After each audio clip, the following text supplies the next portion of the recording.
It's here. I don't know where. I don't know how. But it's here. It's inside the house. I've done fucking everything. I've called Todd. I've called Alexi. I've even called a goddamn exorcist. None of them believed me. None of them so much as offered to help. Now it's Halloween, and it's stronger than ever. I can feel it, moving through the house, like a great darkness suffocating the light from everything. It's already taken my business partners, John and Erica. It's already taken so many others.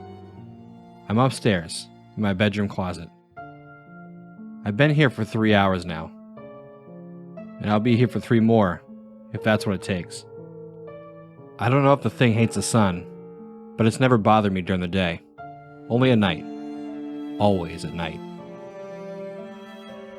There's a creak and a groan outside, on the steps, and I feel the house tremble as something monstrous moves through it. My breath hitches in my chest, and I remind myself to be still, to be quiet. I just need to make it until sunrise. Just a little longer. Then the voice follows, raspy and inhuman. So many lies. So many lives. So little time. It's singing a song, but the tune is broken. Each word scrapes along my ears like razor blade, cutting deep into my mind and pulling back memories. It sang before it took John. It was only a single word. Then, coming, it had hummed. And we had all just thought we were hearing things. Now John's everywhere. There are pieces of him littered throughout the house. Fingers and toes, intestines and eyes. I weep silently in my hands, and I can smell John's blood on them. I can hear his screams. I can taste my cowardice for not doing more to help him, for not even trying. Oh, how good it'll feel to finally go, the thing sings, and I wince in pain at every word. God damn, it hurts to listen to. Warmth flows from my ears, and I realize they're bleeding. Just one more, and the song ends. I gasp in agony, as my memories tear themselves from my mind. Erica, her and I had separated in the panic of John's death. I had run up here, trying to call the police, but my phone was haywire. That's when I heard it come from her in the basement. The house creaked and groaned with the creature's every step. One more will do, it had sung, descending the basement stairs. One more makes 2. I only heard a scream for a moment, and then it faded to silence. Until the thing laughed, guttural and monstrous. It echoed through the house, shaking the foundations and rattling the old wooden frames. It laughed and laughed. All that we need, all that we eat, all that we hail the coming of All Hallows Eve. Now it's moving toward me. It's getting closer. I can feel its every step, its every movement. It passes through the house with the tremors of violence. Just one more, it sings again. And then the song ends. It's outside the bedroom now, and my ears are bleeding badly. I can't take it anymore. I can't take the sound. I clamp my eyes shut, trying to ignore the agony of its voice, trying to ignore the panic riding in my body.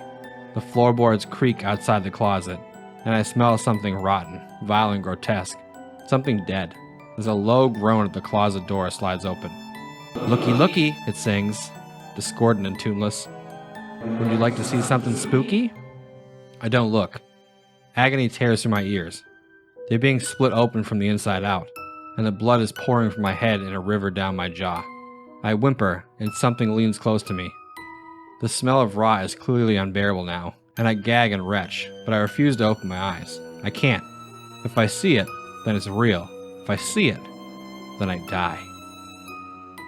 Something grips my wrists, something cold and damp and loose with flesh. It pulls me from my closet, and I howl in terror and fear.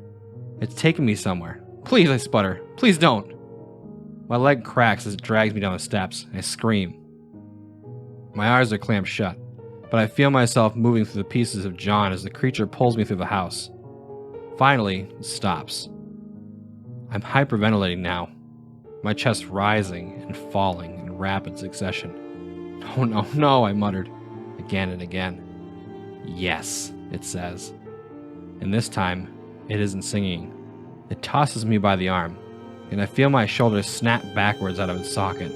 I tumble down the old wooden stairs, my head smashing against the steps, my wrists snapping in half as I finally collide against the landing.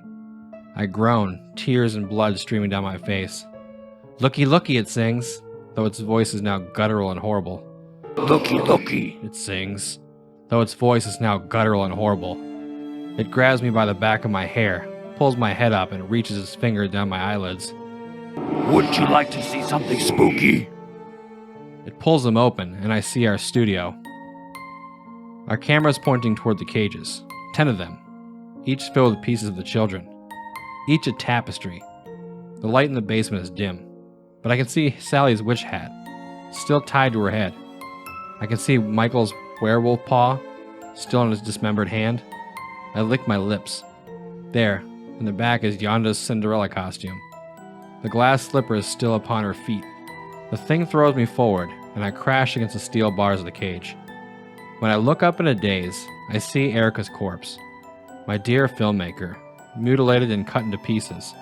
Her eyes are missing, and her hand is stuffed halfway down her throat. I lean forward and vomit, only then realizing that I'm lying in a pool of her blood. "So many lies, so many lives, in so little time," the creature sings.